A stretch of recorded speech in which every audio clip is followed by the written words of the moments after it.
Hello everyone and a very very good morning to all of you. कैसे हैं सभी लोग? बढ़िया, बहुत अच्छे। एक्साइटेड आज के सेशन के लिए? आई होप यस, सभी लोग सुपर डुपर एक्साइटेड हैं। चलिए तो आज का सेशन स्टार्ट करते हैं वोकैबुलरी के साथ। जितने भी नए स्टूडेंट्स हैं, इस चैनल पे पहली बार आए हैं, सबसे पहले इस चैनल को सब्सक्राइब जरूर कर लेंगे, इस वीडियो को लाइक ज़रूर कर देंगे और शेयर ज़रूर कर देंगे। तो आ जाते हैं हम वोकैबुलरी पे और आज का पहला वर्ड है, the very first word of the day is grandiose. अगर आप इस वर्ड को देखोगे तो उसमें ग्रैंड ऑटोमेटिकली आ रहा है। तो कोई भी चीज़ अगर ग्रैंडियोस है मतलब बहुत बड़ी है, बहुत ह्यूज है, बहुत ही अच्छी है।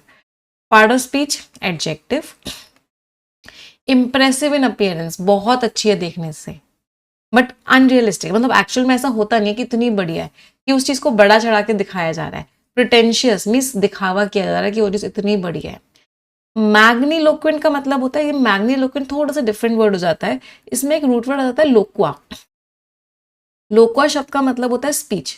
तो जो लोग बहुत बड़ी बड़ी बातें करते हैं, बहुत महान महान बातें करते हैं, उन लोगों को हम क्या बोलते हैं? उन लोगों को हम बोलते हैं मैग्नीलोक्वेंट। तो पीपल हु स्पीक, लेकिन बात कैसे करते हैं? स्पीक अ लॉट, बट किस तरह की बातें करते हैं? वो बात करते हैं महान महान। तो अगर मैं इसका एग्जैक्ट सिनोनिम की बात करूं तो एग्जैक्ट सिनोनिम क्या होगा? मैग्निफिसेंट। मैग्निफिसेंट शब्द का मतलब क्या होता है? कि वो चीज़ कैसी है? बहुत ही बढ़िया है। प्रिटेंशियस मीन्स दिखावा है, बहुत बड़ा दिखावा हो रहा है। ऑस्टेंटेशियस, बहुत शो ऑफ हो रहा है। शो ऑफ होने को और क्या बोल सकते हो? पॉम्पस, बहुत दिखावा हो रहा है। एंटोनिम्स मॉडेस्ट है, बहुत हम्बल है। अनअज्यूमिंग है, बहुत सही है, मतलब बहुत ग्राउंडेड है। रेस्ट्रेंड है, बहुत कंट्रोल है। अनअज्यूमिंग को बोल सकते हैं बहुत ऑर्डिनरी सा है, बहुत नॉर्मल सा है। हम्बल है, कुछ ऐसे महान नहीं है। तो स्टार्टअप ने इतने महान महान प्रोजेक्शंस दिखाए। प्रोजेक्शंस मीन्स प्रोडिक्शंस, हम ये कर लेंगे, इतना मार्केट शेयर ले लेंगे, इतना प्रॉफिट कमा लेंगे। तो जो एनालिस्ट थे वो उसे कन्विंस नहीं हो पाए, क्योंकि उनको प्रैक्टिकल एविडेंस मीन्स सबूत चाहिए था। तो उनको सबूत चाहिए था ग्रोथ का, तो जो एनालिस्ट थे वो कन्विंस नहीं हो। अच्छा, अब इसमें हमने बात करी है कि बहुत महान महान बातें करने की, बहुत दिखावा करने की। तो जो लोग बहुत दिखावा करते हैं, अपने आप को ऊपर समझते हैं, महान महान बातें करते हैं, उन लोगों के लिए मीडियम्स क्या यूज करते हैं? पहला इडियम है put on airs. Put on airs का मतलब क्या है? ऐसे लोग क्या कर रहे होते हैं? ऐसे लोग सुपीरियर एक्ट कर रहे होते हैं कि मैं क्या हूं, मैं सबसे ऊपर हूं। ऐसे लोग फुल ऑफ हॉट एयर होते हैं। फुल ऑफ हॉट एयर का मतलब क्या? बड़ी बड़ी फेंक रहे होते हैं। ऐसे लोग क्या होते हैं? बोस्टफुल होते हैं। बोस्टफुल का मतलब क्या होता है? लंबी लंबी फेंकना। ऐसे लोग क्या कर रहे होते हैं? ड्रॉ अ लॉन्ग बो। लॉन्ग बो ड्रॉ कर रहे होते हैं, मतलब लंबी लंबी फेंक रहे होते हैं। बोस्ट कर रहे होते हैं। बोस्ट करने को आप क्या बोलते हो? ब्रैग कर रहे होते हैं, लंबी लंबी फेंक रहे होते हैं। ऐसे लोग अपनी शहनाई खुद ही बजा रहे होते हैं। Blow one's own trumpet. Blow one's own trumpet भी कहते हैं, और ट्रम्पेट की जगह हॉर्न भी कहते हैं। मतलब अपनी शहनाई खुद बजा रहे हैं, मतलब बोस्ट कर रहे हैं अपने कि मैंने ये किया, मैंने वो किया, मैं इतना कुछ हूँ, इतना सब कुछ हूँ। मतलब इन लोगों के अंदर क्या है? इन लोगों के अंदर बहुत ही ज़्यादा घमंड है। ऐसे लोग क्या होते हैं? Too big for one's boots. अपने बूट्स के लिए बहुत बड़े होते हैं, मतलब बहुत घमंडी होते हैं। ऐसे लोग क्या करते हैं? Act superior. सुपीरियर एक्ट करते हैं कि मैं क्या हूँ? मैं सबसे ज़्यादा ऊपर हूँ, तुम सब मेरे आगे कुछ भी नहीं हो। ऐसे लोगों का सर बहुत बड़ा होता है। ऐसे लोगों का सर क्या होता है? Have a swelled head. उनका जो हेड होता है वो बहुत ही स्वेल्ड होता है। इसका मतलब ऐसे लोग क्या होते हैं? बहुत ही एरोगेंट होते हैं, हॉटी होते हैं, एरोगेंट होते हैं। अच्छा, मुझे इसी बात पे एरोगेंट वर्ड के कुछ सिनोनिम्स बता दो। जो लोग बहुत ही एरोगेंट होते हैं वो लोग क्या क्या होते हैं? कितने सिनोनिम्स बताओगे? चलो 15 सिनोनिम्स बता दो एरोगेंट वर्ड के। हॉटी, स्नॉबिश, ऐसे एक और वर्ड था, याद करो। स्नूटी, सुपरसिलियस, कॉन्डिसेंडिंग, सामने वाले को नीचा दिखा रहे हैं, कॉन्डिसेंडिंग, डोमिनियरिंग,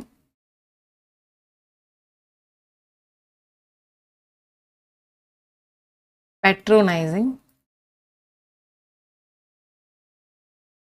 अच्छा, एक चीज हमेशा याद रखना, प्राउडी जैसा कोई वर्ड नहीं होता है ना। There is no word like प्राउडी।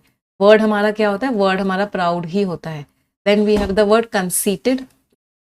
Conceited लोग क्या होते हैं? बहुत ज्यादा घमंडी होते हैं, इनको अपने ऊपर बहुत ज्यादा घमंड होता है। और कोई वर्ड रह गया? वेन।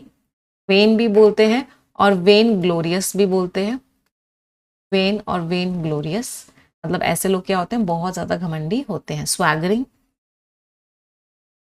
हर चीज़ में क्या करते हैं, हर चीज़ में अपना घमंड ही दिखाते रहते हैं, हमेशा सामने वाले को क्या समझते हैं, नीचा समझते हैं। पैट्रोनाइजिंग, वेरी गुड, सामने वाले को नीचा समझते हैं। अच्छा चलो, इसमें कुछ कैटेगरीज अब ऐसी आती है, कुछ लोग ऐसे होते हैं, जस्ट 1 सेकेंड में गेट बंद कर दो, हाँ जस्ट 1 सेकेंड में गेट, हाँ जी चलिए। तो अगली कैटेगरी क्या होती है ऐसे लोगों की, ऐसे लोग क्या होते हैं, नार्सिसिस्टिक होते हैं। नार्सिसिस्टिक का मतलब क्या होता है, मैं अपनी फेवरेट हूँ। तो करीना कपूर जब भी मेट में क्या थी, अपनी फेवरेट थी। तो नार्सिसिस्टिक, नार्सिसिस्टिक का मतलब क्या होता है, अपने आप से बहुत ज़्यादा प्यार करने वाले लोग, अपनी ही अपनी तारीफ करने वाले लोग। ऐसे लोगों को आप क्या बोल सकते हो, ऐसे लोगों को सेल्फ एडमायरिंग बोल सकते हो। अच्छा, इसमें एक दूसरी कैटेगरी और आती है, ऐसे लोग जिनको लगता है हमने जो किया है वो बेस्ट है, उससे अच्छा कुछ हो ही नहीं सकता। वो अपने काम से बहुत सेटिस्फाइड होते हैं, इतने सेटिस्फाइड होते हैं कि वो अपने अंदर इंप्रूवमेंट ही नहीं लाना चाहते। ऐसे लोगों को आप क्या बोलते हो, ऐसे लोगों को हम बोलते हैं कॉम्प्लेसेंट। ऐसे लोगों को हम क्या बोलते हैं, स्मग। ऐसे लोगों को हम क्या बोलते हैं, सेल्फ सेटिस्फाइड होते हैं। मतलब इतने ज़्यादा सेटिस्फाइड होते हैं अपने काम से कि इनको लगता है कि इनको कोई इंप्रूवमेंट की ज़रूरत ही नहीं है। तो ये दिखने में पॉजिटिव टोन का वर्ड है, बट एक्चुअल में किस तरह की टोन का वर्ड होता है, ये नेगेटिव टोन का वर्ड होता है। हाँ, इम्पीरियस भी बोलते हैं घमंडी लोगों को, right, we can say imperious also. हमारे 20 वर्ड्स हो गए, उन सारे शब्दों का मतलब क्या है कि ऐसे लोग क्या होते हैं, ऐसे लोग बहुत ही ज़्यादा घमंडी होते। जितने भी हमने वर्ड्स किए हैं बेटा, ये सारे के वर्ड, सारे के सारे वर्ड्स आपके पार्ट ऑफ स्पीच क्या है, all of this words are adjective, सारे के सारे शब्द आपके एडजेक्टिव्स। चलिए वापस आ जाते हैं अगले वर्ड पे। The next word is muckraking. सबसे पहले पार्ट ऑफ स्पीच क्या हो गया, एक्शन की बात हो रही है, इसका मतलब वर्ब है। The act of exposing corruption और स्कैंडल्स, आपने सामने वाले का घोटाला सामने लिया है, आप क्या बन गए हो, विसल ब्लोअर बन गए। विसल ब्लोअर समझते हो कौन होता है, विसल ब्लोअर वो इंसान होता है जो लीक कर देता है डॉक्यूमेंट। तो आपने इन्वेस्टिगेटिव रिपोर्टिंग करी है, सामने वाले की चीज़ें सामने ले आए हो, एक्सपोज कर दिया है उसको, विसल ब्लोइंग कर दिया, मतलब सामने वाले की चीज़ों को आप सामने ले आए हो। एंटोनिम्स, कंसील कर रहे हो, छुपा रहे हो, कवर अप कर रहे हो, सप्रेशन, छुपा रहे हो। तो जर्नलिस्ट को फेम मिला, क्यों फेम मिला, क्योंकि उसने पॉलिटिकल करप्शन को लेके ऐसी रिपोर्ट्स बनाई जिन्होंने सारे के सारे घोटालों को सामने लेके आते। मकरेकिंग का मतलब क्या होता है, घोटालों को क्या कर रहे हो, सामने लेके आ रहे हो। इसका एक बड़ा प्यारा इडियम होता है, एयर डर्टी लॉन्ड्री। मतलब किसी की डर्टी लॉन्ड्री को आपने हवा कर दिया, मतलब सबके सामने ले आए। इसका मतलब क्या हो गया, तो किसी के रिवील कर दिए आपने बहुत ही एम्बैरेसिंग सीक्रेट्स, तो उसके बहुत ही ज़्यादा एम्बैरेसिंग सीक्रेट्स थे, वो आपने क्या कर दिए, सबके सामने रिवील कर दिए। चलो, ये तो एम्बैरेसिंग सीक्रेट्स की बात थी। अगर आपने नॉर्मल सीक्रेट्स भी रिवील कर दिए तो उसको क्या बोलते हैं, let the cat out of the bag. तो let the cat out of the bag का मतलब क्या होता है कि आपने क्या किया, सीक्रेट्स रिवील कर दिए। और क्या बोलते हैं, स्पिल द बीन्स।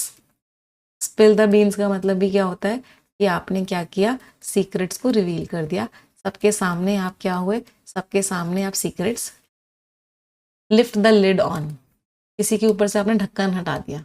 ढक्कन हटा दिया इसका मतलब भी क्या है, आपने उस इंसान के सीक्रेट्स को रिवील कर दिया। अच्छा, रिवील की मुझे कुछ वर्ड्स बता दो। रिवील करने को क्या बोलते हैं, डाइवर्ज करना। डाइवर्ज करना मीन सामने ले आए। आपने क्या किया, अनवेल कर दिया। वेल का मतलब होता है घूंघट, तो अनवेल करने का मतलब क्या हो गया, घूंघट हटा दिया। मतलब आपने क्या किया, सामने वाले के सीक्रेट्स को सबके सामने रख दिया। समझ आ रही है ना सभी को वोकैबुलरी। चलिए अगले वर्ड पे आते हैं। The next word is propitiate. Propitiate करने का मतलब क्या है कि आप किसी को अच्छा फील कराने की कोशिश कर रहे हो। एक्शन की बात कर रहे हैं, पार्ट ऑफ स्पीच क्या हो गया, वर्ब। तो उसको अपीस कर रहे हो या उसको अच्छा फील करवाने की कोशिश कर रहे हो अपने एक्शन से। प्लैकेट कर रहे हो, कॉन्सिलिएट कर रहे हो, मॉलिफाई कर रहे हो, उसको अच्छा फील करा रहे हो। चलो बहुत दिन से ये वाले वर्ड्स नहीं करे हैं ना हमने, चलो ये वाले वर्ड्स करते हैं।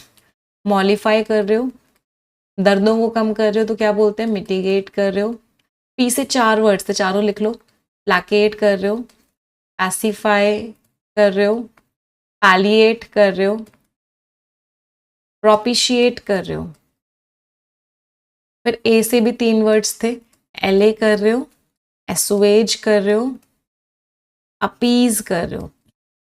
अच्छा, दर्दों को कम करने को एलिविएट करना भी बोलते हैं ना, दर्दों को कम कर रहे हो। अच्छा, किसी को अच्छा फील करवा रहे हो तो एमेलियोरेट कर रहे हो, उसको अच्छा फील करा रहे हो, लल कर रहे हो, रिलैक्स कर रहे हो। उस इंसान को आप क्या कर रहे हो, कंफर्ट कर रहे हो, सूद कर रहे हो। उस इंसान को अच्छा फील करवा रहे हो, कॉन्सिलिएट कर रहे हो, वेरी नाइस। कॉन्सिलिएट करने का मतलब क्या होता है, आपके बीच में रिश्ते खराब हो गए थे, अब आप उन रिश्तों को क्या करने की कोशिश कर रहे हो, अच्छा करने की कोशिश कर रहे हो। उस इंसान को आप कंसोल कर रहे हो, उस इंसान को शांति दे रहे हो, सुकून दे रहे हो। तो गिव सोलेस, सोलेस का मतलब क्या होता है, शांति या सुकून देना। तो आप उस इंसान को क्या कर रहे हो, शांति दे रहे हो, जितने भी हमने वर्ड्स किए हैं ये सारे के सारे वर्ड्स का पार्ट ऑफ स्पीच क्या है, all of these words are verbs. सारे के सारे वर्ड्स आपके वर्ब्स हैं और सबका मतलब है कि आप सामने वाले को अच्छा फील करवाने की कोशिश कर रहे हो। हाँ, उस इंसान को काम कर रहे हो, उस इंसान को आप रिलैक्स। एंटोनिम्स, भड़का रहे हो, प्रोवोक कर रहे हो, एलिनिएट कर रहे हो, अकेला कर रहे हो, एंटागोनाइज कर रहे हो, दुश्मन बना रहे हो। तो सरकार ने बहुत सारे चेंजेस लेके आई जिससे कि सुकून मिले परेशान फार्मर्स को इलेक्शन से पहले। तो जो डिसग्रंटल्ड फार्मर्स थे, जो परेशान फार्मर्स थे, उनको सुकून देने के लिए सरकार ने बहुत सारे रिफॉर्म्स को इंट्रोड्यूस किया। नेक्स्ट वर्ड पे आते हैं। The next word is obscurantism. सबसे पहले तो देखो लास्ट में ISM लग रहा है, पार्ट ऑफ स्पीच क्या हो गया, नाउन। अच्छा, ऑब्सक्योर का मतलब सभी को पता है। अगर आप किसी चीज़ को ऑब्सक्योर कर रहे हो या कोई चीज़ ऑब्सक्योर्ड है, इसका मतलब क्या है, वो चीज़ अनक्लियर है, आप उस चीज़ को अनक्लियर बना रहे हो। तो ऑब्सक्यूरेंटिज्म का मतलब भी क्या हो गया कि आप क्लैरिटी ही नहीं देना चाहते हो, आप नॉलेज को रोक रहे हो, आप एनलाइटनमेंट रोक रहे हो। एनलाइटनमेंट का मतलब क्या, सामने आना ही नहीं देना चाहते, लोगों को पता ही नहीं लगना चाहते कि वो लगाने देना चाहते कि वो चीज़ क्या है। मतलब आप इग्नोरेंस, इग्नोरेंस मीन्स आपको नहीं पता। एंटी इंटेलेक्चुअलिज्म मतलब इंटेलेक्चुअलिज्म के आप अगेंस्ट हो, मतलब आप चाहते ही नहीं हो कि नॉलेज आए। सप्रेशन ऑफ नॉलेज, आप नॉलेज को क्या कर रहे हो, दबा रहे हो। एंटोनिम्स, एनलाइटनमेंट, सबको सब बता रहे हो, एजुकेट कर रहे हो सबको, ओपन हो, खुल के सब कुछ बता रहे हो, ट्रांसपेरेंसी, क्लियरली सबको सब कुछ बता रहे हो। तो साइंटिस्ट ने बुराई करी कि आप क्यों नहीं बताते हो लोगों को, और यही चीज़ जो है सोशल प्रोग्रेस को रोकती है। अगर आप किसी को कोई चीज़ नहीं बता रहे हो तो आप उस इंसान को क्या कर रहे हो, डार्क में रख रहे हो। Keep someone in the dark, keep someone in the dark का मतलब क्या, आप उसको नहीं बता रहे हो, आप उसके इशू को क्या कर रहे हो, क्लाउड कर रहे हो, मीन्स आप चीज़ों को अनक्लियर बना रहे हो। आप मडी द वाटर, वाटर को मडी कर रहे हो, इसका मतलब आप उसको सच्चाई नहीं बता रहे हो। Put the wool over someone's eyes, उसकी आंखों के आगे क्या कर रहे हो, वुल लगा रहे हो, मतलब आप उसको धोखा दे रहे हो, आप उसको सच्चाई नहीं बता रहे हो। तो इन सारे के सारे इडियम्स का मतलब क्या है कि आप सच्चाई छुपा रहे हो। Keep under raps, right, keep under raps का मतलब भी क्या है कि आप सच्चाई छुपा रहे हो, means you are hiding information. आप इंफॉर्मेशन को क्या कर रहे हो, हाइड कर रहे हो, इंफॉर्मेशन को छुपा रहे हो।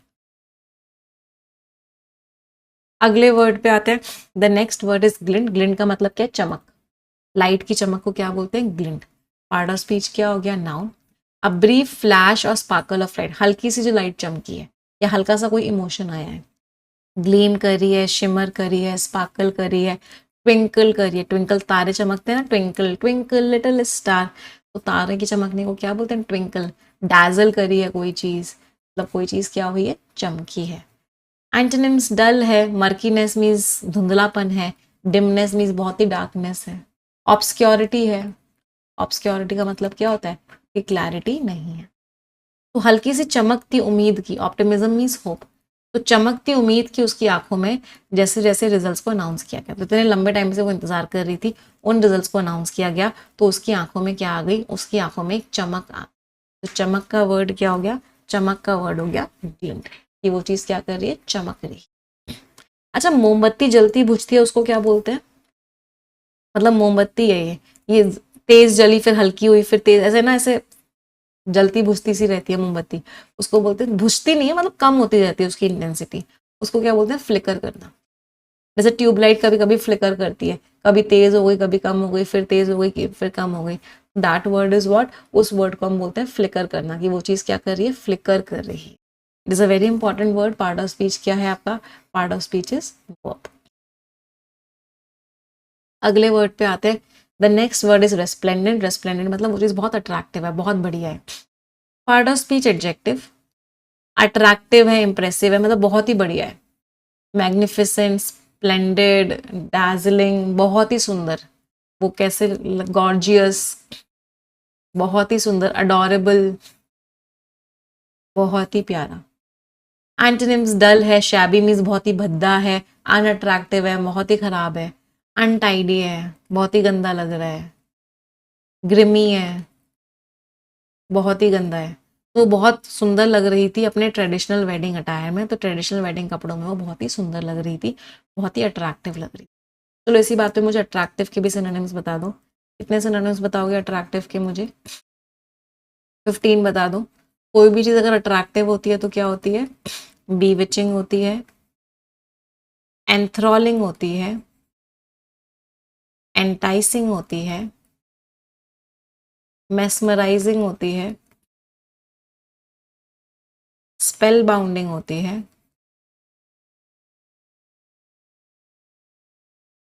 और कोई वर्ड?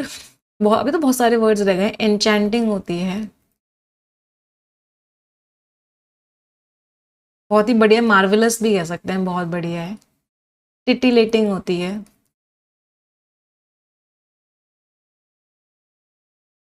और कुछ याद आ रहा हो सभी को? एंथ्रॉलिंग लिख लिया हमने, एंथ्रॉलिंग लिख लिया, मेस्मराइजिंग लिख लिया। हाँ, फिर चार्मिंग होती है, राइट, बहुत सुंदर है। गॉर्जियस, प्रिटी, ब्यूटीफुल, अडोरेबल, इन सारे शब्दों का मतलब क्या है कि वो चीज़ कैसी है? वो चीज़ बहुत ही ज़्यादा अट्रैक्टिव है, आपको अपनी तरफ खींच रही है। जितने भी हमने वर्ड्स लिखे हैं सारे के सारे पार्ट्स ऑफ स्पीच क्या है? एडजेक्टिव्स। हम ल्योरिंग, अल्योरिंग रह गया, राइट। ल्योरिंग होती है, अल्योरिंग होती है, टेम्पटिंग रह गया, टेम्पटिंग होती है, आपको अपनी तरफ खींच रही होती है। अपीलिंग होती है, आपको अपनी तरफ क्या कर रही होती है? पूरी तरीके से खींच रही होती। कैप्टिवेटिंग रह गया, कैप्टिवेटिंग होती है, फैसिनेटिंग होती है, आपको अपनी तरफ खींच रही होती। मैग्नेटिक होती है।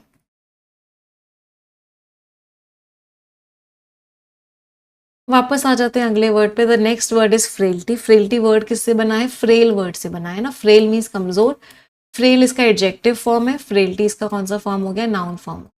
मतलब क्या है? कमजोरी है। डिबिलिटी, फ्रैजिलिटी, इन्फर्मिटी, इसका मतलब क्या है? कमजोरी है। वो इंसान कैसा है? वो इंसान बहुत ही ज्यादा कमजोर है। रोबस्टनेस, बहुत स्ट्रांग है। फोर्टिट्यूड, बहुत स्ट्रांग है। रेजिलियंस, बहुत स्ट्रांग है। स्टर्डीनेस, वो इंसान कैसा है? बहुत ही ज्यादा स्ट्रांग है। तो ब्रिज इतना कमजोर था, ये बात क्लियर हो गई। एविडेंट मीन्स क्लियर, ये बात क्लियर हो गई इतने सालों के निगलेक्ट के बाद, और इतना ज़्यादा एक्सपोजर हुआ इतने खराब वेदर का, तो ब्रिज की जो कमजोरी थी वो क्या हो गई? एकदम क्लियर हो गई। अगले वर्ड पे आते हैं। The next word is shoddy. Shoddy means बहुत ही गंदा, बहुत ही गंदी क्वालिटी का है। पार्ट ऑफ स्पीच एडजेक्टिव, बहुत बार ये वर्ड आपके एग्जामिनेशन में आ चुका है, मतलब बहुत ही पुअर क्वालिटी का है। इन्फीरियर है, चीप है, डिफेक्टिव है, मतलब उसकी जो क्वालिटी है वो कैसी है? उसकी जो क्वालिटी है वो बहुत ही खराब है। एंटोनिम्स, हाई क्वालिटी का है, ड्यूरेबल है, एक्सेलेंट है, बहुत ही बढ़िया क्वालिटी का है। तो कस्टमर्स ने कंप्लेन किया कि उस प्रोडक्ट की जो वर्कमैनशिप थी वो बहुत ही शैडी थी, बहुत ही शॉडी थी, मतलब बहुत ही गंदी तरीके से वर्कमैन ने उस चीज़ को क्या किया था? बनाया हो। मतलब इतनी ज़्यादा थी that not worth a dime, एक पैसे की भी वर्थ नहीं थी उसकी। मतलब वो चीज़ कैसी थी? एकदम वर्थलेस थी। उस इंसान ने बनाते समय ज़रूर क्या किए होंगे? कट कॉर्नर्स, कॉर्नर्स कट किए होंगे। कट कॉर्नर्स का मतलब क्या है? कि आपने उस चीज़ को ऐसे किया है कि आपने या तो टाइम सेव किया है, या एफर्ट कम लगाया है, या पैसा कम लगाया है। तीनों चीज़ों के लिए यूज़ कर रहे हो, it's a very negative word. ये बहुत ही नेगेटिव वर्ड है। मतलब उस इंसान ने क्या किया है? बहुत ही कट कॉर्नर्स, मतलब कुछ ना कुछ ऐसा प्रोडक्ट बनाया है जो बहुत ही सब स्टैंडर्ड क्वालिटी का है। सब स्टैंडर्ड क्वालिटी का मतलब क्या है? बहुत ही खराब क्वालिटी का वो प्रोडक्ट। नेक्स्ट वर्ड पे आते हैं। अगला वर्ड है कैलामिटस। सबसे पहले तो देखो लास्ट में OUS लग रहा है, मतलब पार्ट ऑफ स्पीच क्या हो गया? एडजेक्टिव। कैलामिटस का मतलब है वो चीज़ जो बहुत नुकसान कर दे। कैला और कैटा दो रूट वर्ड्स होते हैं जिनका मीनिंग होता है तबाही। तो ऐसी चीज़ जो बहुत ही ज़्यादा डैमेज कर दे, बहुत ही ज़्यादा नुकसान कर दे, उस चीज़ को हम क्या बोलते हैं? उस चीज़ को हम बोलते हैं कैलामिटस है। कैटाक्लाइजमिक है, र्यूनस है, कैटास्ट्रॉफिक है, मतलब तबाही मचा देने वाला। एंटोनिम्स, बेनिफिशियल है, बहुत बढ़िया है। ऑस्पिशियस है, बहुत बढ़िया है। सेल्यूब्रियस है, मतलब बहुत हेल्दी है। बिनाइन है, बहुत जेंटल है, मीन्स बहुत बढ़िया है। तो नेशन में बहुत ही तबाही मचा देने वाली लॉस हुए। इसके बाद इतना लंबे टाइम तक फाइनेंशियल क्राइसिस जो चला, तो इतने लंबे टाइम तक क्राइसिस चला, उसके बाद इकोनॉमिक लॉस बहुत ही ज़्यादा तबाही मचा देने वाला हुआ, मतलब बहुत ही ख़राब हुआ, कैलामिटीज। चलो इसी बात पे मुझे डेंजरस वर्ड के सिनोनिम्स बता दो। कोई चीज़ अगर बहुत ही डेंजरस है तो वो कैसी है? नोक्शियस है, पार्लस है, परनीशियस है, मैलिशियस है, जियोपार्डस है, डेलेटेरियस है, डेट्रीमेंटल है, पेरिलस है, इंटरनसीन है। डेट्रीमेंटल तो लिख लिया हमने। लीथल है, डेडली है, फाटल है, बेनफुल है, मतलब बहुत ही खतरनाक है। और क्या बोल सकते हैं? टॉक्सिक है, थ्रेटनिंग है, पॉइजनस है, पॉइजनस भी खतरनाक ही होती है। Venomous, venomous is another synonym word for what? Poisonous. Treasonous है, ट्रेचरस है। इन सारे शब्दों का मतलब क्या है कि वो चीज़ कैसी है? बहुत ही खतरनाक, डेंजरस है, आपके लिए बिल्कुल भी अच्छी नहीं। जितने भी हमने वर्ड्स लिखे हैं, सारे वर्ड्स का पार्ट ऑफ स्पीच क्या है? All of them are adjective, सारे के सारे शब्द आपके एडजेक्टिव्स। अगले वर्ड पे आते हैं कन्विफ्ट करना। इसका मतलब आप किसी के साथ गलत काम में साथ दे रहे हो, इसका मतलब आप क्या कर रहे हो? कन्विफ्ट कर रहे हो। एक्शन की बात कर रहे हैं, पार्ट ऑफ स्पीच वर्ब हो गया। सीक्रेटली अलाउड और कोऑपरेटेड इन रॉन्ग डूइंग, किसने गलत काम किया और आपने उस चीज में हिस्सा प्ले किया है। कॉल्यूड किया है, साथ किया है, कंस्पायर किया है, कोऑपरेट किया है, मतलब गलत काम में आपने साथ दिया। एंटोनिम्स, आपने रोका गलत काम को, प्रिवेंट किया, खिलाफ हो गए आप गलत काम के। तो ऑफिशियल्स जो है स्मगलर्स के साथ मिल गए जिससे कि वो बच सकें कस्टम चेक से, तो कस्टम ड्यूटीज ना देनी पड़े उन लोगों को। इसके लिए स्मगलर्स के साथ कौन मिल गए? ऑफिशियल्स मिल गए। कोई इंसान किसी के साथ मिल जाता है तो उसको क्या बोलते हैं? वो इंसान कैसा है? हैंड इन ग्लव है, या फिर इन कहूट्स विद है। इसका मतलब क्या है? उस इंसान ने क्या किया? कोऑपरेट किया है रॉन्ग डूइंग में, गलत काम में उस इंसान ने क्या किया? कोऑपरेट किया। ऐसा इंसान जो गलत काम में कोऑपरेट करता है उस इंसान को क्या बोलते हैं? उस इंसान को हम अकॉम्प्लिस बोलते हैं। अकॉम्प्लिस क्या करता है? गलत काम में साथ देता है, और इस गलत काम में साथ देने वाले एक्शन को हम क्या बोलते हैं? कॉम्प्लिसिटी बोलते हैं। ये एक्शन होता है किस चीज का? गलत काम में साथ देने का। समझ आई वोकैबुलरी सभी को? यस और नो माय चैंपियंस? क्लियर है वोकैबुलरी? चलिए अब एक शॉर्ट स्टोरी करेंगे। तो स्टोरी है the power of small habits, छोटी छोटी हैबिट्स की कितनी ताकत होती है। आज की कहानी है शौर्या की। स्टोरी करवाने से पहले एक रिक्वेस्ट करूंगी, जब जब वो वर्ड आपके सामने आएगा आपको उस वर्ड का मीनिंग मेरे साथ तेज तेज बोलना है। जब आप किसी चीज को बोल बोल के करते हो तो आपको वो चीज और अच्छे से याद होती है। तो जब जब वो वर्ड आपके सामने आएगा आप उस वर्ड का मीनिंग तेज तेज बोलोगे, ठीक है? चल, शौर्या का सपना था कि उसको बहुत बढ़िया सक्सेस मिलेगी। वो बहुत बड़े बड़े, ग्रैंडियोज मीन्स बहुत बड़े बड़े, इम्प्रेसिव प्लान्स बनाता था कि वो अपनी लाइफ को ट्रांसफॉर्म कर देगा, मतलब चेंज कर देगा, बदल देगा रातों रात। But he rarely, rarely means ना के बराबर, हार्डली, वो उनको फॉलो नहीं करता। जब भी वो फेल होता था वो ब्लेम करता था अपने सर्कमस्टांसेस पे, अपनी सिचुएशन पे, अपनी खुद की आदतों को ब्लेम नहीं करता था। एक दिन शौर्या ने एक सेमिनार अटेंड किया जहाँ पे एक बहुत ही सक्सेसफुल एंटरप्रेन्योर ने एक्सप्लेन किया कि ग्रेटनेस कैसे बनती है जब आप छोटे छोटे लगातार एक्शंस लेते हो। वो आइडिया ने उसके उम्मीद की एक चमक, ग्लिंट मीन स्पार्कल, एक चमक आई उम्मीद की उसकी माइंड में। उसने सोचा कि अब मैं बदलूंगा। उसने छोटे छोटे शॉर्टकट्स को ढूंढना बंद कर दिया और थोड़ा थोड़ा इंप्रूव करने पे फोकस किया। शुरुआत में तो उसको लग रहा था उसकी प्रोग्रेस हो ही नहीं रही है। कुछ लोग तो क्या कर रहे थे? मक रेकिंग कर रहे थे। मक रेकिंग का मतलब क्या है? उसको एक्सपोज करने की कोशिश कर रहे थे, उसको लगातार बुराई कर रहे थे उसकी कोशिशों की, और उसकी पुरानी फेलियर्स को पॉइंट आउट कर रहे थे। बाकी लोग क्या कर रहे थे? प्रोपिशिएट करने की कोशिश कर रहे थे। प्रोपिशिएट करने का मतलब क्या है? कि अच्छा फील करवाना। तो वो प्रोपिशिएट करने की कोशिश कर रहे थे, पैसिफाई करने की कोशिश कर रहे थे इन्फ्लुएंशियल लोगों को कि वो लोग अच्छा फील करें, आप उनकी सक्सेस हो जाए। अपनी सक्सेस के लिए सामने वाले लोगों का फेवर लेने की कोशिश कर रहे थे, वो मेहनत नहीं कर रहे थे। तो इन्फ्लुएंस किससे हो गए वो? ऑब्सक्यूरेंटिज्म। ऑब्सक्यूरेंटिज्म का मतलब क्या होता है कि नॉलेज सामने ना आए, मीन्स नॉलेज सामने ना आए, तो उस चीज़ से इन्फ्लुएंस थे वो। तो बहुत सारे लोगों ने विश्वास किया कि विश्वास करने से मना कर दिया कि सिंपल हैबिट से अच्छे रिजल्ट आ सकते हैं, वो इस बात पे विश्वास ही नहीं कर रहे। बुराई के बावजूद भी शौर्य कमिटेड था, उसने अपनी स्किल्स को रोज इंप्रूव किया, अपनी गलतियों को रोज ठीक किया, और उसने गंदा काम नहीं किया। शॉर्डी मीन्स अनटाइडी, या बहुत ही गंदा काम नहीं किया। धीरे धीरे उसका कॉन्फिडेंस बढ़ने लग गया, वो चीज़ जो उसके लिए बहुत दूर का ड्रीम लग रही थी वो उसके लिए अचीवेबल हो। अब जब वो पीछे देखा तो उसने रियलाइज किया कि उसकी जो पुरानी फेलियर्स थे वो उसकी खुद की कमजोरी की वजह से थे। फ्रेलिटी मीन्स वीकनेस, और इनकंसिस्टेंसी की वजह से थे। अगर उसने डिसिप्लिन को इग्नोर करना अभी भी कंटिन्यू किया होता तो जो रिजल्ट्स आते वो उसके लिए बहुत ही तबाही मचा देने वाले होते। उसने ये भी नोटिस किया कि कुछ लोगों ने किस तरीके से साथ दिया एक दूसरे का गलत काम में, कॉन्वेनियंस गलत काम में साथ दिया, फायदा लेने के लिए गलत कामों से। फिर भी उनकी सक्सेस जो उनको मिली वो टेम्पररी थी। बहुत सालों बाद शौर्य एक स्टेज पे खड़ा था, उसको एक अवार्ड मिल रहा था, ऑडियंस उसका बहुत ही रेस्प्लेंडेंट मीन्स बहुत ही बढ़िया, बहुत ही अट्रैक्टिव अचीवमेंट को की तारीफ कर रही थी। उस मोमेंट में उसको समझ में आया एक सच्चाई कि सक्सेस जो है एक एक्शन का रिजल्ट नहीं होता है, सक्सेस रिजल्ट होता है जब बहुत सारी छोटी छोटी हैबिट्स हर दिन करते हो। प्रैक्टिस में यहाँ पे एस कर लेना है, क्यों? क्योंकि वर्ब फॉर्म है, वर्ब फॉर्म में हमेशा एस लगता है प्रैक्टिस की स्पेलिंग में। कितना बढ़िया ऑथर ने हमें मॉरल दिया कि आपको क्या लगता है एक सक्सेस एक दिन में मिल जाती है? नहीं। आप जब रोज रोज मेहनत करते हो, आप जब रोज रोज एफर्ट्स करते हो, वो रोज रोज एफर्ट्स का रिजल्ट होती है आपकी सक्सेस। तो रोज मेहनत करनी पड़ेगी। स्मॉल हैबिट्स आपको इनसिग्निफिकेंट लग रही हैं आज, लेकिन समय के साथ वो बहुत बढ़िया रिजल्ट्स क्रिएट करती हैं। तो रोज मेहनत करो, रोज अपनी अच्छी आदतों को फॉलो करो। समझ में आई सभी को स्टोरी? ये वोकैबुलरी आपको येस ऑफिसर एप्लीकेशन पे शेयर हो जाएगी, वहां से आप एक बार रिवाइज भी कर सकते। अब आ जाते हैं हम वन वर्ड सब्स्टिट्यूट्स पे।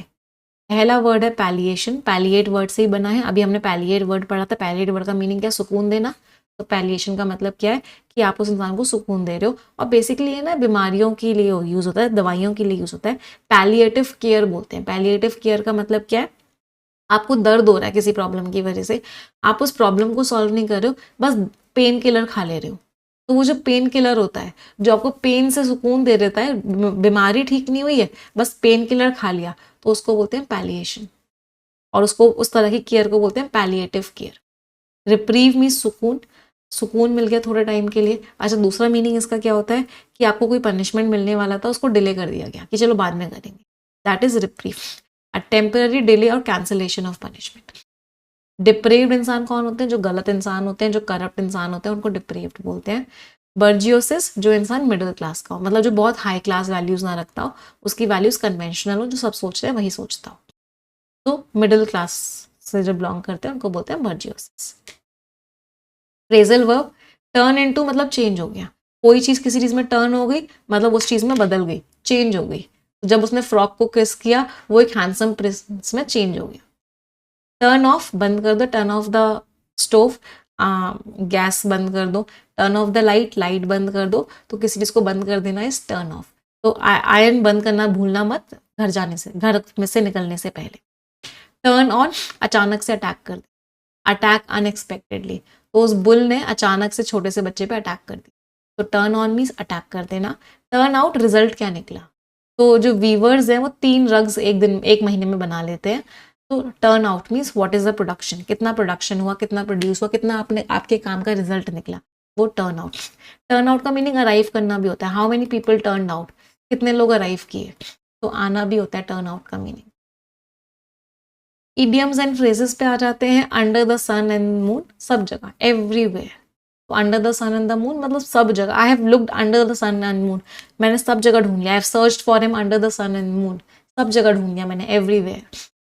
अब मूनलिट नाइट, शांति वाली नाइट, रोमांटिक नाइट को क्या बोलते हैं? Moonlit night. As if the sun is shining out of your back side, इसका मतलब क्या है? जब आप बहुत ज्यादा पॉजिटिव हो जाते हो, इतनी ज़्यादा उम्मीद हो जाती है आपको कि आपको लगता है सब बढ़िया ही होगा, सब बढ़िया होगा, कुछ खराब हो ही नहीं सकता कभी। तो क्या बोला जाता है, तुम तो ऐसे बातें कर रहे हो जैसे कि सन तुम्हारे पीछे ही चमक रहा है। इसका मतलब क्या है, सन तुम्हारे यहाँ से ही आता है, मतलब तुम इतने ज़्यादा पॉजिटिव कैसे हो सकते हो भाई। तो आप सरकाजम यूज़ कर रहे हो, सरकाजम ही से तरीके से ताना सा दे रहे हो कि इतना पॉजिटिव मत हो। मेक द मून स्माइल, आपने चांद को भी स्माइल करवा दिया, मतलब आपने बहुत बढ़िया काम किया है, बहुत इंप्रेसिव, बहुत ब्यूटीफुल काम किया कि चांद भी शर्मा गया आपकी बात। The sun will come out tomorrow, आज अंधेरी रात है, फिर कल क्या होगा, फिर कल फिर से सूरज चमके। मतलब हो सकता है आज कुछ प्रॉब्लम्स चल रही है बट कल चीज़ें अच्छी हो जाएंगी। The sun will come out tomorrow, sun कल आएगा ही आएगा। तो हर अंधेरी रात के बाद सूरज चमकता ही चमकता है, मतलब उम्मीद मत छोड़ना। ये स्टोरी आप सभी को यस ऑफिसर एप्लीकेशन पे शेयर हो जाएगी, इसको आप वहां से पढ़ सकते हैं। मज़ा आया आज की वोकैबुलरी पढ़ने में? येस और नो माय चैंपियंस? एक बार मुझे थम्स अप दे देंगे सभी लोग कमेंट सेक्शन में? Everyone will give me a thumbs up in the comment section. सब लोग तुरंत की तुरंत थम्स अप दे देंगे। यस, जितने बच्चे देख रहे हैं तुरंत की तुरंत इतने लाइक्स हो जाने चाहिए। चलिए आ जाते हैं आज के आर्टिकल पे। तो आज का आर्टिकल क्या है, लोपसाइडेड सोल्यूशन। लोपसाइडेड मीन्स वन साइडेड, एक तरफा सोल्यूशन है। सिरप बेस्ड मेडिसिन की हम बात करने वाले हैं, और डॉक्टर जो प्रिस्क्रिप्शन देता है, डॉक्टर का जो पर्चा होता है उसको बोलते हैं डॉक्टर प्रिस्क्रिप्शन, उसकी हम बात करने। चले पहले आप पढ़ेंगे फिर हम समझाएंगे। Read it everyone.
चलिए देखते हैं ऑथर क्या कह रहे हैं।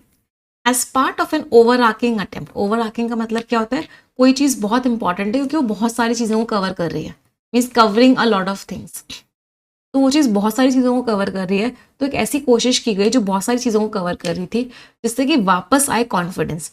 किस चीज़ में कॉन्फिडेंस वापस आए? इंडिया के फार्मास्यूटिकल सप्लाई चेन में। तो इंडिया की जो दवाइयों का सप्लाई चेन है, कहाँ से बनती हैं, कहाँ आती हैं, कहाँ कहाँ जाती हैं, तो दवाइयों का जो पूरा का पूरा सप्लाई चेन है, इसमें कॉन्फिडेंस वापस लाने के लिए सरकार ने कोशिश करी। अच्छा, कोशिश कब करी? जब बहुत सारी डेथ्स हो गई। तो बहुत सारी डेथ्स हो गई जिसकी वजह से कंट्री की रेपुटेशन खराब हो गई थी एज अ ड्रग एक्सपोर्टर। तो हम दवाइयों को एक्सपोर्ट करते हैं तो हमारी रेपुटेशन खराब हो गई क्योंकि दवाइयों की वजह से बहुत सारे लोगों की डेथ हुई। तो सरकार ने कोशिश करी कि वो इस इमेज को अच्छा करे। तो सरकार ने क्या बोला है? सरकार ने बोला है कि एक डॉक्टर के प्रिस्क्रिप्शन की ज़रूरत है, डॉक्टर के पर्चे की ज़रूरत है उन इंडिविजुअल्स के लिए जो खरीदना चाहते हैं सिरप बेस्ड मेडिसिन। तो सिरप वाली मेडिसिन खरीदने के लिए डॉक्टर के पर्चे की ज़रूरत है। However, लेकिन while it seems, हालांकि ये लग रहा है like a credible measure, measure means कदम, क्रेडिबल मीन्स विश्वसनीय, तो एक अच्छा कदम लग रहा है, लेकिन इट इज ऑल्सो डिफेंसिव। ये डिफेंसिव है। डिफेंसिव मीन्स प्रोटेक्ट करने की कोशिश कर रहा है। डिफेंसिव का मतलब डिफेंड करने की कोशिश कर रहा है कि हम तो सही हैं। ये रिफॉर्मिस्ट नहीं है, ये बदलाव नहीं ला रहा। तो ये बदलाव नहीं ला रहा, ये तो बस ये बताने की कोशिश कर रहा है कि हम तो सही हैं। तो यूनियन हेल्थ मिनिस्ट्री ने क्या किया? सिरप वर्ड को हटा दिया शेड्यूल के of the drug rules 1945।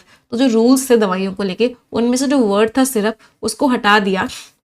A change, एक ऐसा बदलाव किया है जो उसने सिग्नल किया था, जो उसने बताया था जब उसने इशू किए थे draft. Draft means not final, जब वो फाइनल वाले नहीं, मतलब फाइनल से जस्ट पहले वाला नोटिफिकेशन उसने दिया था तो दिसंबर 2025 में।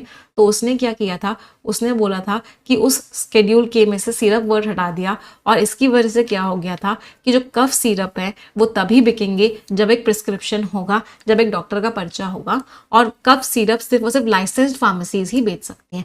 तो जिन शॉप्स के पास, फार्मेसीज के पास लाइसेंस है वही बेच सकती हैं कफ सिरप, और कफ सिरप बेचने के लिए एक डॉक्टर के प्रिस्क्रिप्शन की जरूरत है, मतलब इंसान आपको डॉक्टर का पर्चा दिखाएगा तभी आप उसको कफ सिरप दोगे। These products were singled out, in products को सिंगल आउट किया, सिंगल आउट का मतलब क्या, अलग किया गया। कब किया गया, जब एथिलीन ग्लाइकॉल और डाइएथिलीन ग्लाइकॉल इन दोनों का कंटेमिनेशन हो गया, मतलब इन दोनों का कंटेमिनेशन का मतलब क्या है, ये दोनों गलती से ऐड हो गए इंडिया में बनाए हुए कफ सिरप्स में, और जिसकी वजह से 300 से ज़्यादा बच्चों की मौत हो गई बहुत सारी कंट्रीज में 2022 के बाद से। तो कफ सिरप्स में क्या हुआ, दो प्रोडक्ट्स, दो सामान थे ऐसे, दो केमिकल्स थे जो मिल गए और जिसकी वजह से इतने सारे बच्चों की डेथ हो गई। उसके बाद सरकार ने इन प्रोडक्ट्स को अलग किया और इन प्रोडक्ट पे एक रूल बनाया, क्या कि प्रिस्क्रिप्शन से ही ये प्रोडक्ट्स बिकेंगे। WHO की जो वार्निंग्स आई 2022 और 2023 में, उन्होंने भी अंडरमाइन किया। अंडरमाइन का मतलब होता है वीकन कर दिया, कमजोर बना दिया इन बातों को कि इंडिया का जो एक्सपोर्ट क्वालिटी कंट्रोल्स हैं वो अच्छे हैं और वो इंडिपेंडेंटली फंक्शन कर रहे हैं।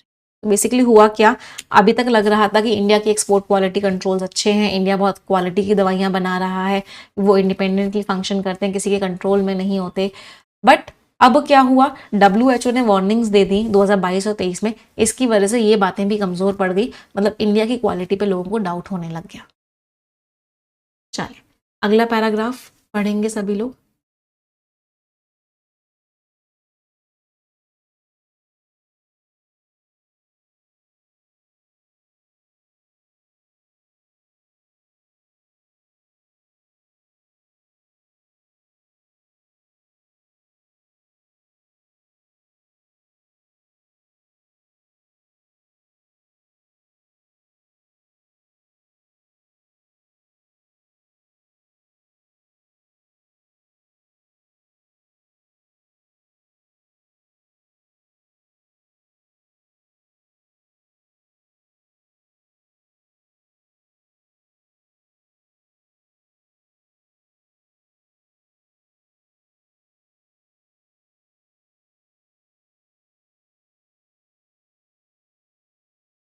हाँ जी, क्या लिखा हुआ है, बट बियॉन्ड कंटैमिनेशन, चलो कंटैमिनेशन तो है ही है, कुछ केमिकल्स तो मिल ही गए गलती से।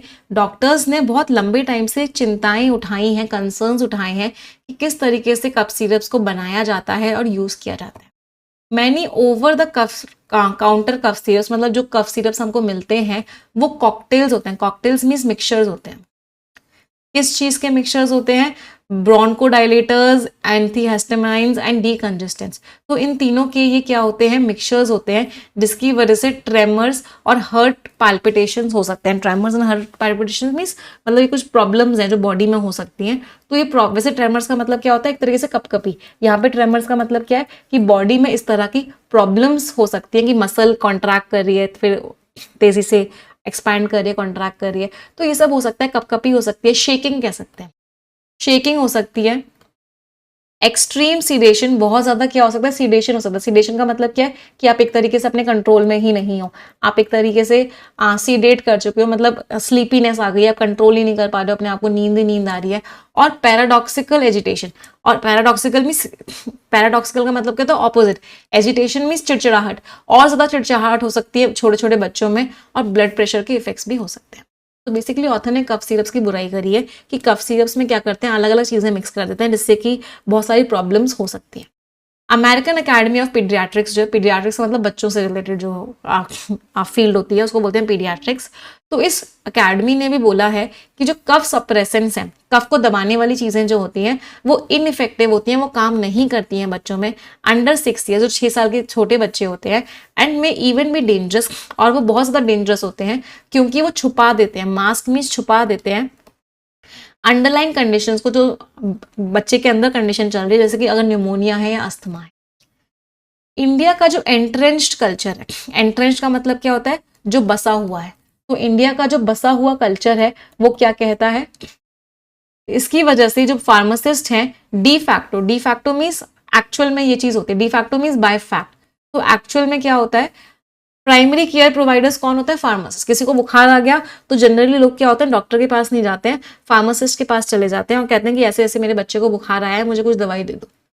तो बहुत सारे गांव में और बहुत सारे सेमी अर्बन एरियाज जो है वहां पे लोग डॉक्टर्स के पास नहीं जाते हैं, फार्मासिस्ट के पास जाते हैं और ये उन्हीं को अपना प्राइमरी केयर प्रोवाइडर मांगते हैं और वहां से ही दवाइयां ले आते हैं और जो फार्मासिस्ट के पास दवाई रखी होती है उसके काउंटर पे वही दवाई वो दे देता है। मोस्ट इंपॉर्टेंटली, ज्यादा इंपॉर्टेंट बात क्या है, हाउएवर ये जो कंटामिनेशन था ये क्यों हुआ था, ये जो 2 केमिकल्स मिल गए थे कफ सिरप में, क्यों मिले थे, क्योंकि फेलियर हुआ था मैन्युफैक्चरिंग क्वालिटी कंट्रोल। मैन्युफैक्चरिंग में क्वालिटी कंट्रोल नहीं हो पाया, कैसे केमिकल्स मिल गए, बहुत बड़ी गलती हुई। रॉ मटेरियल्स अच्छे से टेस्ट नहीं हुए और रूल्स एंड रेगुलेशंस को अच्छे से नहीं अप्लाई किया गया, सरकार ने भी नजर नहीं रखी। कंज्यूमर एक्सेस की प्रॉब्लम नहीं थी कि कंज्यूमर को मिल रहा है या नहीं मिल रहा है, कैसे मिल रहा है, प्रॉब्लम वो नहीं थी। प्रॉब्लम ये थी कि क्वालिटी कंट्रोल नहीं था अच्छे से, केमिकल्स कैसे मिल गए, रॉ मटेरियल में कोई प्रॉब्लम हो सकती है, रूल्स रेगुलेशंस अच्छे से हो सकता है फॉलो ना हुए हो, तो ये सारी प्रॉब्लम्स थी। तो इन सब प्रॉब्लम का सोल्यूशन ऐसा होना चाहिए था, लेकिन सरकार ने क्या बोला कि कंज्यूमर को बिना प्रिस्क्रिप्शन के कफ सिरप नहीं मिलेगा। तो कंज्यूमर एक्सेस में थोड़ी ना प्रॉब्लम थी, प्रॉब्लम तो इन चीजों में थी, तो सरकार को इन चीजों में कुछ ना कुछ ठीक करना चाहिए था। पैसेज समझ आ रहा है सभी को? एवरीवन, यस और नो माय चैंपियंस? चलिए अगला पैराग्राफ पढ़ेंगे सभी लोग।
हाँ जी, अगला पैराग्राफ क्या कह रहे हैं ऑथर, इवन नाउ, अभी भी, रिक्वायरिंग अ प्रिस्क्रिप्शन, आप एक प्रिस्क्रिप्शन की जरूरत है कफ सिरप खरीदने के लिए।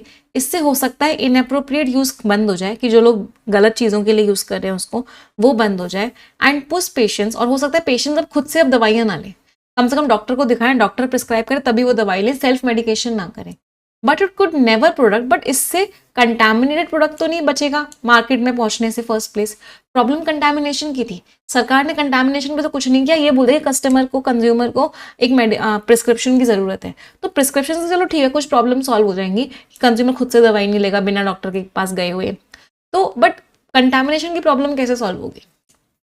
The fundamental issue, fundamental means basic, basic issue क्या है कि सरकार अभी भी टॉलरेट कर रही है द फार्मास्यूटिकल लॉबीज आर्ग्यूमेंट। तो जो फार्मास्यूटिकल लॉबीज आर्ग्यूमेंट का मतलब कि जो फार्मास्यूटिकल कंपनीज हैं वो जो लॉबी कर रही है, सरकार के साथ डिस्कशन कर रही है, और वो क्या कह रही है कि जो हाई एंड टेस्टिंग रिक्वायरमेंट्स हैं, कि इतनी ज़्यादा टेस्टिंग की जो रिक्वायरमेंट्स हैं जिससे कि क्वालिटी कंट्रोल और स्ट्रांग होगा और अच्छी, अल्टीमेटली मीन्स फाइनली और अच्छी दवाइयां बनेंगी। इससे क्या होगा, बैंकक्रप्ट हो जाएंगे छोटे छोटे मैन्युफैक्चरर्स। तो उन्होंने क्या बोल रही है वो कंपनीज बोल रही है कि जो छोटे छोटे मैन्युफैक्चरर्स हैं जो दवाइयां बनाते हैं, वो अगर क्वालिटी कंट्रोल करेंगे तो बहुत महंगा पड़ेगा उनको और वो बैंकक्रप्ट हो जाएंगे। सेकेंड पॉइंट क्या है, जो इंडियन फार्माकोपिया है, इंडियन फार्माकोपिया क्या होता है, जो पूरी की पूरी बुक है जहाँ पे रूल्स रेगुलेशंस लिखे हुए हैं, स्टैंडर्ड्स के बारे में लिखा हुआ है।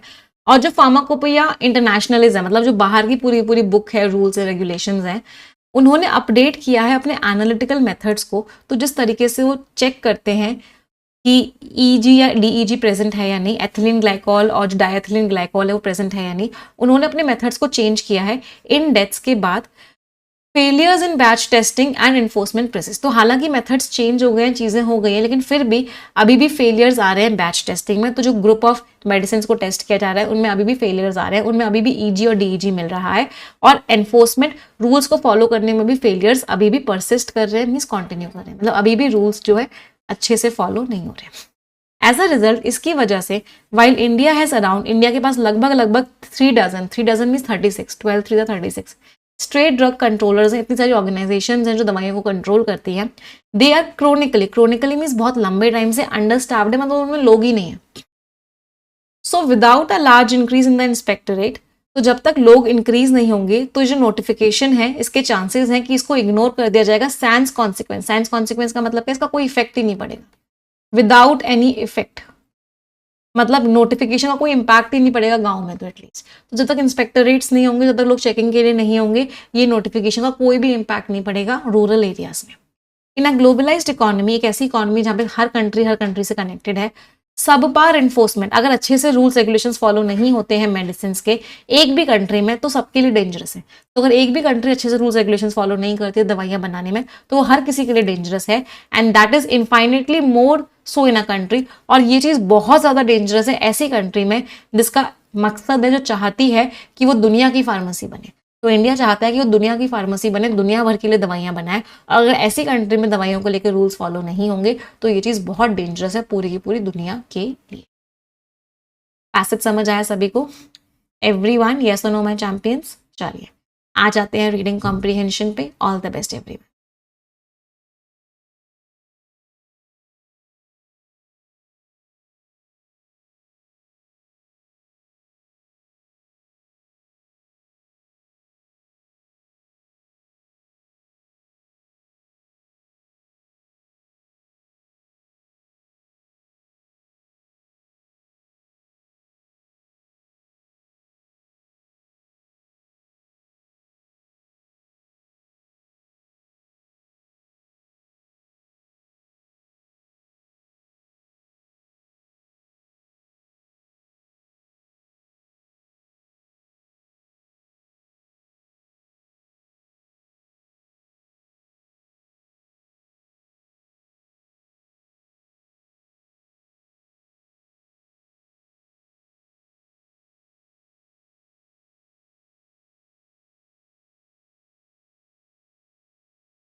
चलिए let's look at the questions.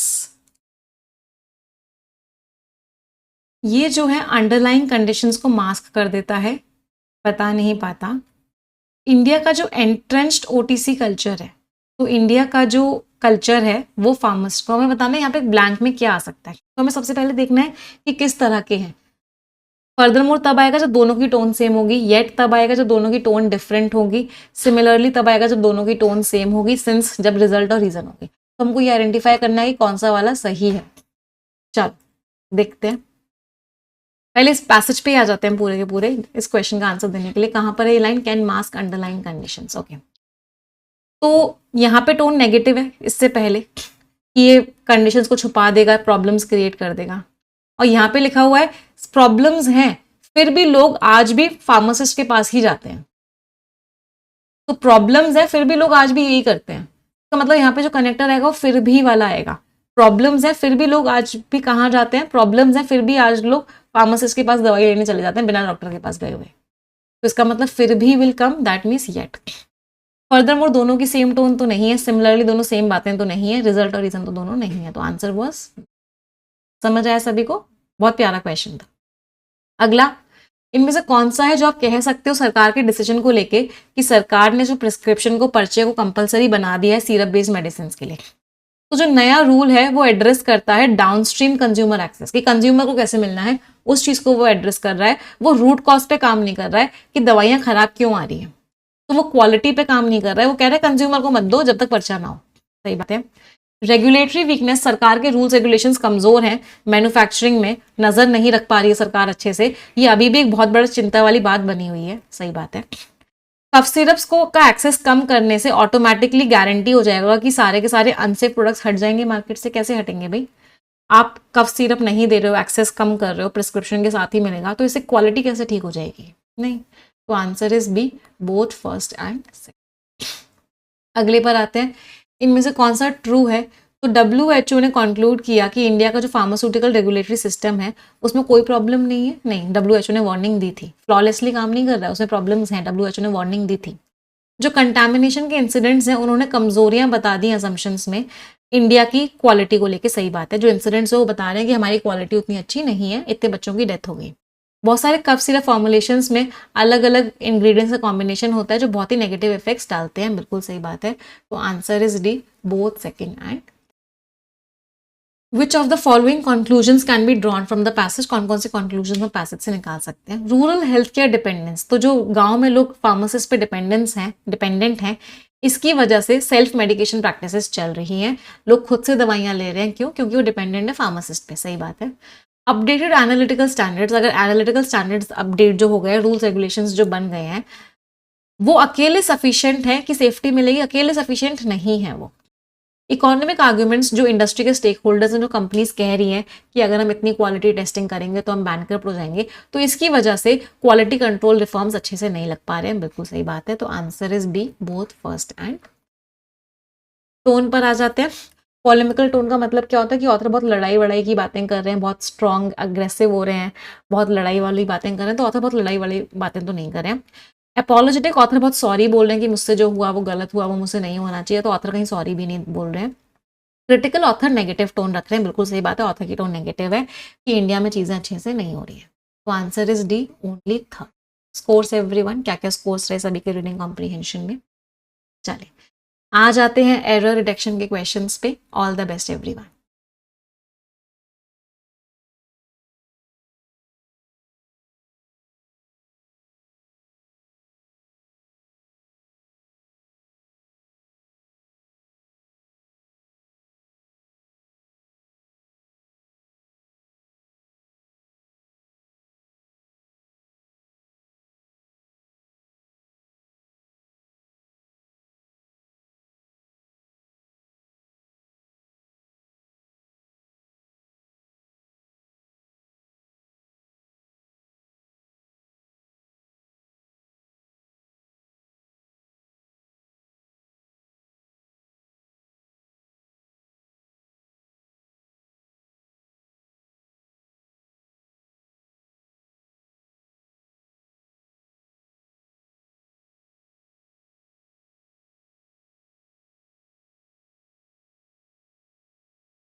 चलिए let's discuss this questions.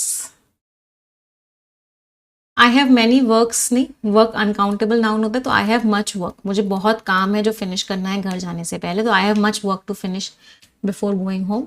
B is wrong. He is the tallest, tallest सब में टॉल है, तो ये सारे लोग हैं, इन सब में सबसे टॉल ये है, तो अदर नहीं आएगा। बाकियों की बात नहीं करो, सब की बात करो। अदर आप तब लगाते हो जब कंपैरेटिव डिग्री होती है। जब आप कंपैरिजन कर रहे होते हो बाकियों से, तो जब कंपैरिजन कर रहे होते हो तो बाकियों से कंपैरिजन हो रहा है तो आप अदर लगाते हो, अदरवाइज आप सुपरलेटिव डिग्री यूज करते हो तो कभी भी अदर वहां पे नहीं लगता, क्योंकि आप सब में एक की बात करते हो। तो he is the tallest of all boys in the class. जिन लोगों को कॉन्सेप्ट नहीं समझ में, वो 120 रूल्स ऑफ ग्रामर देख लेना, इसमें मैंने कॉन्सेप्ट बहुत डिटेल में समझाया। You and I have done, दो लोग हैं तो माई तो आ ही नहीं सकता, आर बेस्ट, मैंने और तुमने अपना बेस्ट दिया है इस प्रोजेक्ट में। नेक्स्ट, इट इज आई के साथ एम लगता है, who am responsible for this mistake, मैं हूं जो जिम्मेदार हूं इस मिस्टेक के लिए, आई हु एम। 5 माइल्स, जब भी आप डिस्टेंस को एक मानते हो, लॉन्ग डिस्टेंस, डिस्टेंस को एक यूनिट मान रहे हो, एक मान रहे हो, मतलब अलग अलग चीजों में नहीं बात कर रहे, सिर्फ एक ही चीज पे बात कर रहे हो, तो उसको आप सिंगुलर मानते हो। तो 5 miles is a long distance to walk on foot. 5 मील एक बहुत बड़ा डिस्टेंस है पैदल चलने। Scores everyone in error detection. चलिए आ जाते हैं आर्टिकल पे, बट उससे पहले मैं रिक्वेस्ट करूंगी जितने लोगों ने सेशन को लाइक नहीं किया हुआ है, एक बार तुरंत की तुरंत लाइक कर देंगे। Everyone will like the session. चलिए स्किमिंग करेंगे हम। जितने लोगों ने परफेक्शन बैच अभी तक ज्वाइन नहीं किया, आप आज ज्वाइन कर सकते हो, आपको 60% का डिस्काउंट मिल जाएगा। SBI PO का नोटिफिकेशन भी आ चुका है, तो अगर आप आज से भी अपनी तैयारी स्टार्ट करोगे तो बहुत चांसेस हैं कि आप एग्जामिनेशन को क्लियर कर लो। बट मेक श्योर करो कि आप परफेक्शन का और एडिटोरियल का एक भी सिंगल सेशन मिस ना करो। चलिए स्किमिंग पे आ जाते हैं, पहले पूरा आंसर्स आप देंगे फिर हम डिस्कस करेंगे। All the best everyone.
चलिए let's discuss this questions. Essential upgrades, जो अपग्रेड्स बहुत इंपॉर्टेंट थे, जो चेंजेस बहुत इंपॉर्टेंट थे, चेंजेस हुए हैं इंडिया के डेटाबेस में। स्टैटिस्टिकल डेटाबेस का मतलब क्या है, जो पूरा का पूरा इंडिया की काउंटिंग होती है, इंडिया के स्टैटिस्टिकल मीन्स इंडिया का जितना भी डेटा कलेक्ट किया जाता है वो सारे के सारे डेटाबेस में, डेटाबेस होता है जहाँ पे सारा डेटा स्टोर होता है, तो उनमें कुछ कुछ चेंजेस किए गए। चलिए देखते हैं ऑथर क्या कह रहे हैं। गवर्नमेंट ने बहुत सारे चेंजेस किए जो बहुत लंबे टाइम से पेंडिंग थे। जिस तरीके से जीडीपी मेजर होता है, इंडस्ट्रियल प्रोडक्शन, प्राइस चेंजेस, इन सब में अपडेशन किया गया है। इससे क्या हो गया, रियलिटी के और रिप्रेजेंटेटिव हो गया, मतलब रियलिटी को और अच्छे से दिखा रहे हैं और साथ के साथ ही इंटरनेशनल बेस्ट प्रैक्टिस से भी मैच कर रहे हैं। बेसिक चेंजेस क्या थे, सबसे पहला था कि बेस ईयर को चेंज कर दिया गया है। अभी तक जो बेस ईयर चल रहा था वो 2011-12 चल रहा था और ये जो टाइम था बहुत ही पुराना हो गया था और ये रियलिटी को नहीं दिखा रहा था। तो फेब्रवरी में इन्होंने क्या किया, बेस ईयर चेंज कर दिया, 2022-23 कर दिया। चलो पहला चेंज तो ये किया। फिर कुछ मेथड्स में भी इंप्रूवमेंट किया है, नए नए डेटा सोर्सेज को भी ऐड किया है जिससे कि और स्ट्रांग हो जाए हमारा डेटा कलेक्शन। जैसे कि डबल डिफ्लेटर अप्रोच यूज करिए, बहुत लंबे टाइम से स्टैटिस्टिशियंस मांग रहे थे। फेब्रवरी में इन्होंने नई सीरीज ऑफ सीपीआई भी रिलीज करी, इसका बेस ईयर 2024 कर दिया, इसमें और भी सारे आइटम्स ऐड किए, तो अब बहुत अच्छे से इन्फ्लेशन भी पता लगेगा। तो नई सीरीज ऑफ आईआईपी भी रिलीज की गई, इसमें भी बेस ईयर चेंज किया गया, इससे भी और एक्यूरेट डेटा हमको मिलेगा। डेटा अपग्रेड सिर्फ इसी में नहीं चेंज हुए हैं, मिनिस्ट्री ऑफ कॉमर्स ने WPI को भी चेंज कर दिया है। मतलब बेसिकली पूरा पैसेज एक ही बात कह रहा है कि सरकार ने कुछ कुछ चेंजेस किए हैं और वो क्या क्या चेंजेस किए हैं ऑथर बार बार हमको बता रहे हैं। WPI wholesale price index, CPI consumer price index, मतलब ये जो महंगाई बताते हैं, अब इससे और अच्छे से पता चलेगा हमको कितनी महंगाई हो रही है, क्या हो रहा है। कॉमर्स मिनिस्ट्री ने एक PPI भी रिलीज किया है जो WPI को चेंज कर देगा अगले 5 सालों में। PPI डेवलप्ड इकोनॉमीज में यूज होता है और बहुत अच्छे से इन्फॉर्मेशन देता है। तो इन सबसे क्या होगा, जो हमें C ग्रेड मिला था हमारे डेटा को, वो C ग्रेड अब इम्प्रूव हो जाएगा और हम नए सेंसस को भी अब रिलीज कर देंगे, नई काउंटिंग को भी रिलीज कर देंगे टाइम में, तो ये चीजें भी ठीक हो जाएंगी। तो कौन सा मेथड इंप्रूव हुआ है नई जीडीपी सीरीज में, जिसको बहुत लंबे टाइम से कह रहे थे, डबल डिफ्लेटर अप्रोच कह रहे थे ना, तो डबल डिफ्लेटर अप्रोच आ गई है। इस चीज को बहुत लंबे टाइम से स्टैटिस्टिशियंस और इंटरनेशनल ऑर्गेनाइजेशंस बोल रही थी कि ये कर दो, ये कर दो, ये कर दो। तो answer is what, answer is B, double deflator approach को मांग रहे थे वो। रीजन क्या दिया, रीजन यही है कि रियलिटी को ज्यादा अच्छे से हम शो कर पाए। तो कहाँ गया, ये रहा। तो इकोनॉमिक इंडिकेटर्स रियलिटी को अच्छे से दिखाएं, यही रीजन था इनको चेंज करने का। Answer was C. Scores everyone in skimming article, क्या क्या स्कोर्स रहे। चलिए प्रीवियस ईयर क्वेश्चंस पे आ जाते हैं। आर्बिट्ररी मीन्स मनमाना, बेनेवोलेंट आप बहुत बढ़िया इंसान हो, बहुत काइंड हो, कैंडिड बिल्कुल ऑनेस्ट, डॉर्मेंट जो सोया पड़ा हो, फ्यूटाइल जो यूजलेस हो। 2, 4, 3, 1 and 5 scores everyone in previous year words. चले प्रीवियस ईयर इडियम्स पे आते हैं। पुट वंस फुट डाउन, मत